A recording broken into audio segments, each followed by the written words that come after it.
Gross salary की बात करूँ तो ये इससे भी ज़्यादा बनेगी। मान लीजिए इसमें 5 to 10,000 और बढ़ा लीजिए उतना हो जाएगा यानी। हेलो एवरीवन, तो आज हम लोग जानने वाले हैं कि एसएससी क्या होती है।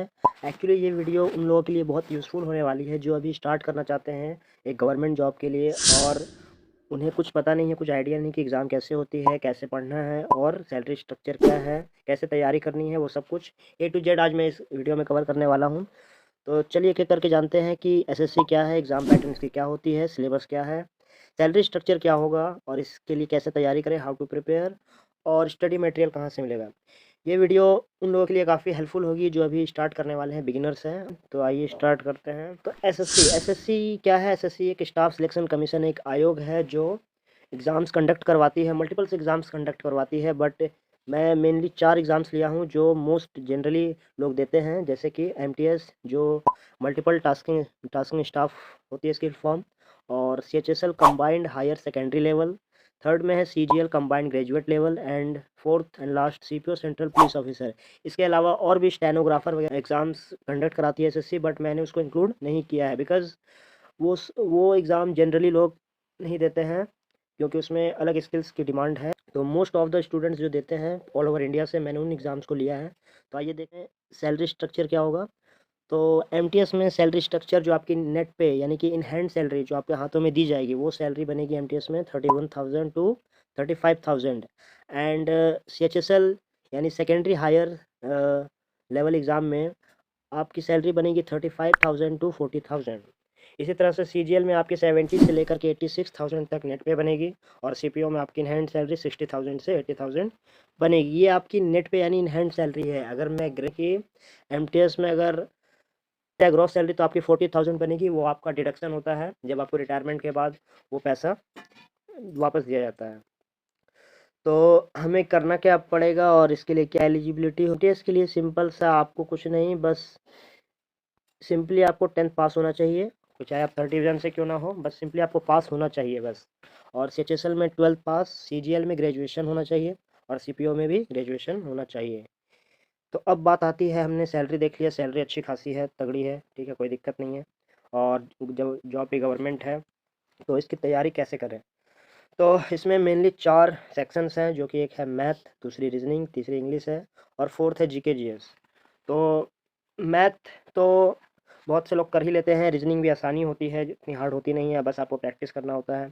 इंग्लिश में आपको ग्रामर रूल्स पढ़ने होंगे, वोकैबलरी पढ़नी होगी, और रीडिंग सेक्शन को अच्छा करना होगा। और जीके जीएस में आप कुछ बुक्स का यूज़ करना है, और आपको लिमिटेड सोर्स पर डिपेंडेंट रहना है और ज़्यादा सोर्स को फॉलो नहीं करना है।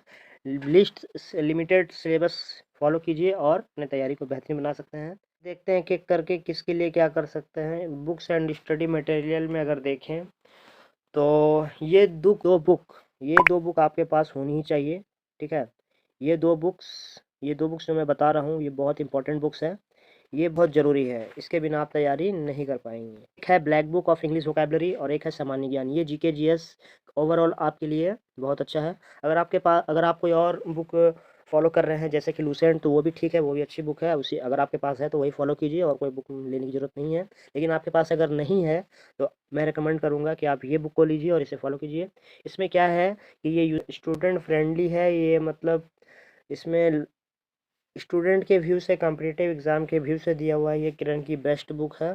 और लूसेंट में आपको खोज खोज के पढ़ना होगा, और इसमें आपको सारा टॉपिक वाइज, पॉइंट वाइज सब तरह से दिया हुआ है। ब्लैक बुक में आपको वोकैबलरी आपका इससे कंप्लीट हो जाएगा, एक भी वोकैबलरी बाहर नहीं जाएगी, बिकॉज़ इसमें प्रीवियस ईयर्स के जितने वोकैबलरी है सारे इसमें इंक्लूड हैं।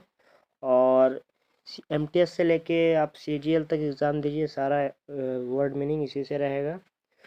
इसी के साथ आगे देखते हैं हम लोग कि अगर अपने तैयारी को बूस्ट करना चाहते हैं और अच्छी बनाना चाहते हैं तो और कौन सी बुक फॉलो कर सकते हैं। तो मैथ के लिए हमने यहाँ पर देख लिया, जीके के लिए ये बुक हो गया, वोकैबलरी के लिए ये बुक हो गया।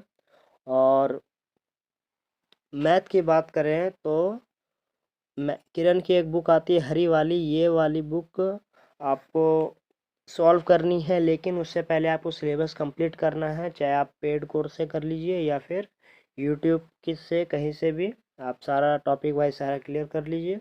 उसके बाद आप इसे क्वेश्चंस लगा सकते हैं, प्रैक्टिस कर सकते हैं। इंग्लिश की बात करें तो ये नीतू मैम की वॉल्यूम 1 बुक है, जो one of the best book है इंग्लिश की। इससे आप ग्रामर के रूल्स पढ़ सकते हैं।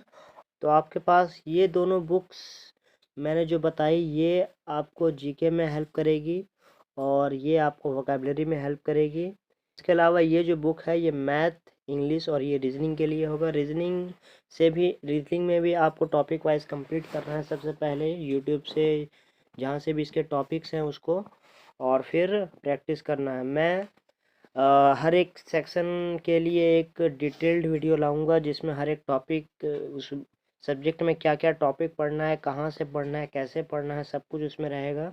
तो अभी से आप मुझे फॉलो कर लीजिए और मैं आपको एक एक करके बताता जाऊंगा, क्योंकि मुझे एक्सपीरियंस है, मैंने तैयारी की है, तो मुझे पता है कि इसमें क्या क्या आपको फॉलो करना है।